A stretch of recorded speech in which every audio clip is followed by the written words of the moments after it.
Hey, what is up, everyone? Mark Bergin here. Hope all of you are having fantastic Fridays wherever you are and wherever you might be. The SEC just announced its East-West matchups, so we know which teams are going to be part of the schedule. And my co-host for Stuck in Misery, James West, is going to be joining me. We're waiting on James for just a second. Mark, how you doing? James. Okay, man, this is fun. Mizzou is going to be hosting Alabama, traveling to LSU, and special edition of Stuck in Misery, live reaction. I gotta say, I really think the only chance that Missouri has would be if either LSU or Alabama gets some sort of rampant COVID outbreak, because this is just going to be absolutely brutal. Yeah, I mean, I think it's safe to say that no team is going to feel the effects from a conference-only schedule more than Mizzou this year. And, you know, I mean, we look at this and it comes out and it's Alabama and LSU. Teams that I think have won 2 out of the last 3 national championships that had quarterbacks go, both in the top 5, like last year. You know, I look at this and I just go, oh man, like this is why we named our podcast Stuck in Misery. This is truly the definition of stuck in misery. Because this is Mizzou once again being stuck in misery. And you know, and I look at this and I look between the West and like honestly, I think it's kind of funny because our counterpart, right, I'll call it a forced rivalry because it's not really a natural rivalry, but our forced rival in Arkansas, I would say, got Georgia and Florida, which are the 2 best teams in the East. And I'm just like, man, like you're kind of taking these 2 teams that have been struggling the past couple of years, and you're really kicking them when they're down with these matchups. But I mean, is there a schedule here, or do you think there's a team in the SEC that is really, I guess, from a scheduling standpoint, that is really kind of unscathed by the East-West matchups? And as I look at all these, I personally don't really see one. You know, James, the question to kind of dig into that a little bit deeper, I think Georgia getting Mississippi State and Arkansas added to its schedule. But more so what you have to figure out is, okay, who are they avoiding in their non-conference schedule? Because Georgia was already due to play Auburn and Alabama in their East-West matchups this season. And it shows you how difficult this all-conference schedule is going to be for the SEC this season. Quickly going back to Mizzou. Mizzou is 0-4 against Alabama and LSU since joining the SEC. Combined scores in those games, Bama and LSU have racked up 165 points, and Missouri has racked up 40. Now, again, going back to my point of, okay, what are the teams that Missouri would have been playing if not for Alabama and LSU?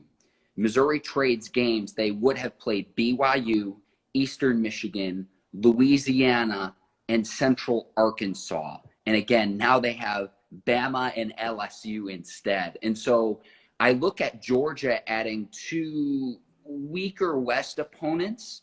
And again, I would say Mississippi State and Arkansas, but certainly Georgia still has a very difficult SEC schedule as is, even without this all-conference play, playing all the other teams in the East, but then again having both Auburn and Alabama before these 2 additional opponents were announced earlier this afternoon. Yeah. I mean, what do you think this does for strength of schedule in the SEC? I would have to think that it increases it across the board, and I think you're going to see almost every single SEC team with a stronger strength of schedule than any of their Power 5 counterparts, right? Well, it was like we were saying on the podcast this week too, James, and we're going to upload this as a special edition. Again, live reaction to we know who the East-West matchups are now in the SEC. But it was kind of like how I was saying on the podcast earlier this week. I think there's a distinct possibility that the SEC might have a 3-loss team that could be considered for the college football playoff, because this is going to be an absolute gauntlet. And you're going to get teams from smaller conferences, whether that's the Pac-12, which we saw was down last season, or a conference like the AAC, where a team like the University of Central Florida has run the table in the past. But if they're not having the same kinds of caliber of matchups, look, would you rather have a 3-loss SEC team potentially, or a team that's run the table in their conference, but it's not a Power 5? So that's really the question that you have to ask yourself. This is going to be an absolute gauntlet this year because, again, we mentioned this on the podcast too. The West typically is a lot stronger than the East. And you see that especially with the team like Missouri in its matchups, adding Alabama and LSU to its schedule this fall. Welcome to the SEC, Eli Drinkwitz. It's definitely going to be a heck of a first season for him. Yeah. But that being said, could this also be considered a blessing in disguise for Coach Drink?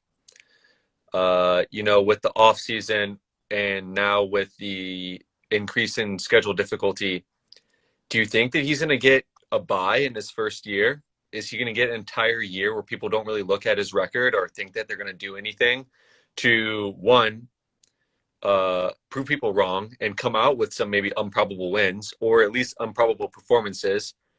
And then as far as producing wins immediately, is this going to help him to really dial it up for recruiting next year?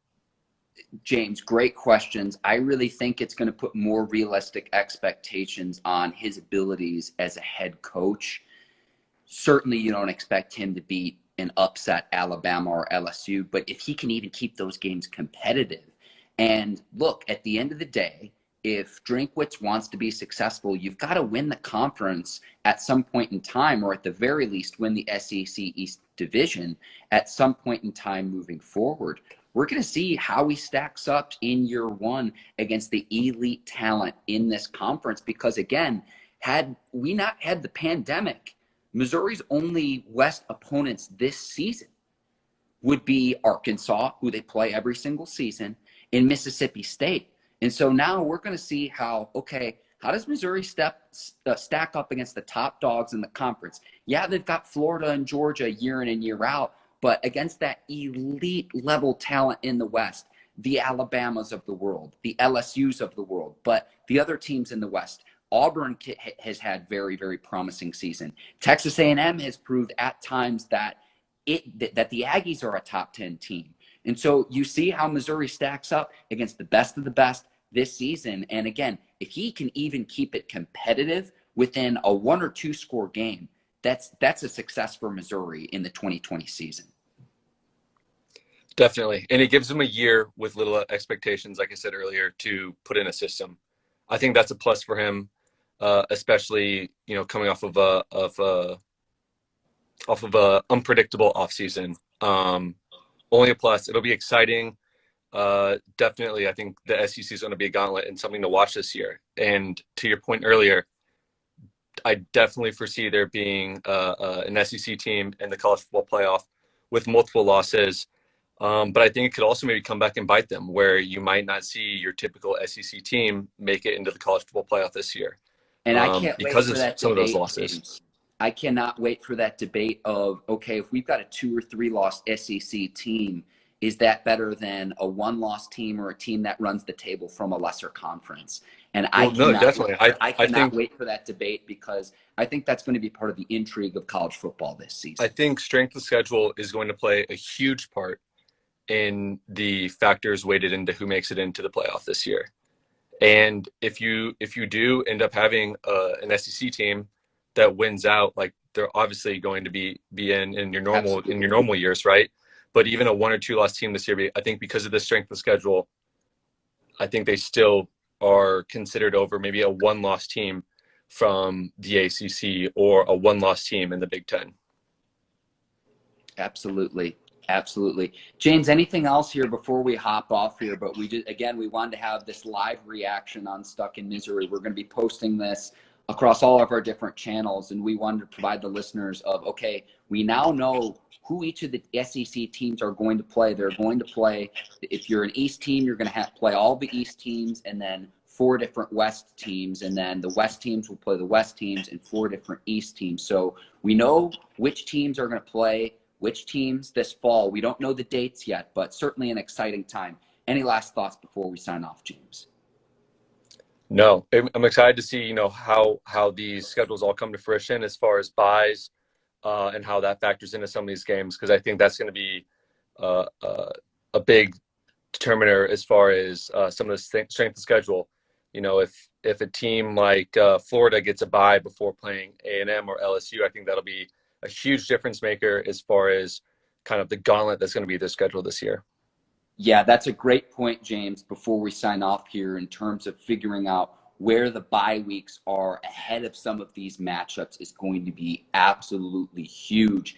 And again, like we broke down on our podcast earlier this week with the Big Ten, is a lot of the times those bye weeks are going to be in place to give these conferences flexibility when inevitably they run into some problems related with the ongoing pandemic. But certainly an exciting time. It looks like college football season is going to be here. Going to go ahead and sign off here for James West. I'm Mark Bergin. Please rate, review, and subscribe to Stuck in Misery wherever you get your podcasts. Take care. So long, everyone. Enjoy your weekends. We'll see you next time.